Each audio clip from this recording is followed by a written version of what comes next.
মিথ্যা বিয়ের ফাঁদ থেকে নন্দিনীকে বাঁচাতে বলরামই হলো একমাত্র শেষ ভরসা। হ্যাঁ বন্ধুরা, পরশুরাম ধারাবাহিকে আজকের পর্বে দেখানো হয়েছে এদিকে নন্দিনী ভীষণই খুশি, সে কথাই জানাতে আসছে আজকে পরশুরামকে, কারণ তার সঙ্গে গৌরববাবুর কথা হয়েছে। এদিকে টটিনি, আয়ুষী, প্রাচী আরও সকল বোন মিলে গৌরবকে ভীষণ উত্তপ্ত করেছে, আইলেও বলেছে নন্দিনীর মুখ চেপে।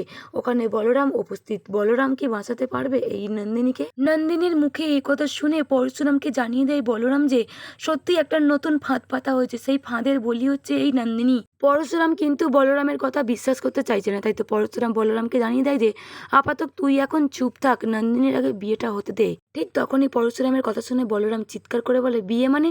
বিয়ে মানে তো একটা পুতুল খেলা, ছেলে খেলা। কারণ মন্ত্র পড়া হবে, সব কিছুই হবে, কিন্তু বিয়েটা আসল হবে না পরশুরাম।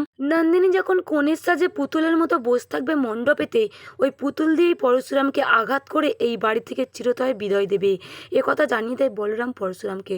এদিকে কর্ণ চ্যাটার্জি মুখার্জি বাড়িতে ফোন করেন নন্দিনীর ফোনেতে, কারণ তাকে আইবুড়ো ভাত খাওয়ানো হবে কর্ণ চ্যাটার্জির বাড়িতে।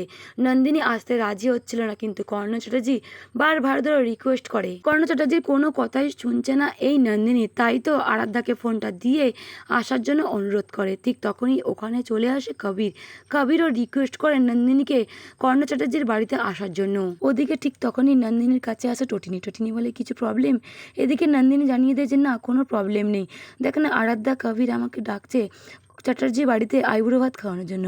এ কথা শুনতেই টটিনি নন্দিনীর কাছ থেকে ফোনটা নিয়ে কথা বলতে শুরু করে দেয়। এদিকে কবির টটিনিকে বলে, ছোটদি ভাই প্লিজ বড়দি ভাইকে নিয়ে আসুন না আমাদের বাড়িতে আইবুড়ো ভাত খাওয়ানোর জন্য। ঠিক তখনই কর্ণ চ্যাটার্জি এসে কবিরের কাছ থেকে ফোনটা নিয়ে টটিনির সঙ্গে কথা বলতে শুরু করে দেয়। বারবার করে রিকোয়েস্ট করে যেন নন্দিনীকে নিয়ে এই বাড়িতে আসা হয় সকলে মিলে, কারণ কখনোই কর্ণ চ্যাটার্জির নেমন্তন্ন ভোজ কাউকেই খাওয়ায়নি, তাই আজকে সবাইকে খাওয়াতে চাইছে। কারণ জুতো মেরে গরুদান করতে চাইছে, পরশুরামকেও সঙ্গে আনতে বলছে, কারণ নতুন চাল চেলেছে পরশুরামকে ফাঁসানোর জন্য। এদিকে কর্ণ চ্যাটার্জি পরশুরামের কাছে ক্ষমা চায়, যা কিছু হয়ে গেছে অনেক দিন আগেই সব কিছু ভুলে যাও আর আমাকে মাফ করে দাও, সকলকে নিয়ে আমার বাড়িতে এসে খাওয়া দাওয়া করে যেও, অনেক কিছু আয়োজন করেছি আমি। পরশুরাম চুপচাপ সব অপমানজনক কথাগুলো সহ্য করছিল, কারণ কর্ণ চ্যাটার্জি এরকম নাটক করছে, পিঞ্চ করে কথা বলছে। বলরামের বলা কথাগুলো প্রত্যেকটা অক্ষরে অক্ষরে একটা করে মিলে যাচ্ছে এই কর্ণ চ্যাটার্জির কথাতে। সেই জন্যই পরশুরাম কোনো কথা না বলে স্তম্ভিতভাবে এক জায়গাতেই দাঁড়িয়ে আছে। কর্ণ চ্যাটার্জির কথা শুনে পরশুরামের পায়ের তলা থেকে মাটি সরে যাচ্ছে।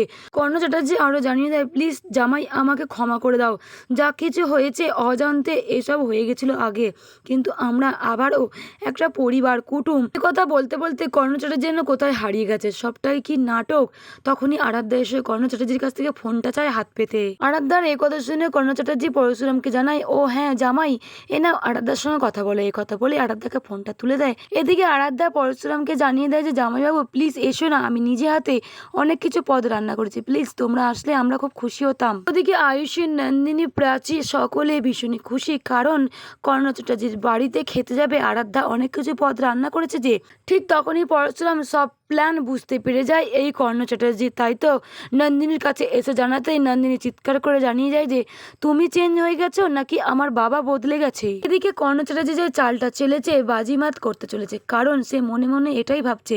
এদিকে চিৎকার করে বাড়ির মধ্যে একা বিড়বিড় করতে থাকে যে এই কাজটা এতদিন ধরে বাউন্সাররা করতে পারেনি, ফাইটাররা করতে পারেনি, আদালত করতে পারেনি, পুলিশ করতে পারেনি, এমনকি স্পেশাল ব্রাঞ্চের অফিসাররাও কিছু করতে পারেনি। তা একটা মেয়ের বিয়ে সেটাই করে দিল, আমাদেরকে বাঁচিয়ে দিল এই কাগজপত্রের হাত থেকে, এই আইনের হাত থেকে। তবে কি জিততে চলেছে এই কর্ণ চ্যাটার্জি নন্দিনীর বিয়ে দিয়ে? ওদিকে কর্ণ চ্যাটার্জি হাসতে হাসতে মুচকে বলে, তাই তো মুখার্জি বাড়ির জিৎ মুখার্জি আজকে আছে বিজিৎ লাইরির বাড়িতে, কারণ এই নন্দিনীর বিয়ে দিয়ে তাকে পুতুল হিসেবে ব্যবহার করে ওই পরশুরামকে আঘাত করবো, এই পৃথিবী থেকে সরাতেই হবে পরশুরামকে। তাই তো জিৎ মুখার্জি আর সত্যজিৎ মুখার্জি হাতে হাত মিলিয়েছে একসঙ্গে, সমস্ত চাল পরশুরাম ধরে ফেলে। তাই তো নন্দিনীকে বাঁচাতে বলরামের সঙ্গে বিয়ে দিতে রাজি হয় পরশুরাম। ওদিকে সত্যজিৎকে রাজি করাতে গেলে কিছুতেই রাজি হয় না, কারণ যে খেলায় উন্মাদ হয়ে লেগেছে নন্দিনীকে টোপ হিসেবে ব্যবহার করছে আবারও। এদিকে জিৎ মুখার্জি, কর্ণ চ্যাটার্জি দুজনেই একসঙ্গেই আছে, তাই তো ওরা বুঝতে পেরে গেছে যদি স্পেশাল ব্রাঞ্চের অফিসে আজকে পরশুরাম থাকে ওদের কোনো কাজই সফল হতে দেবে না।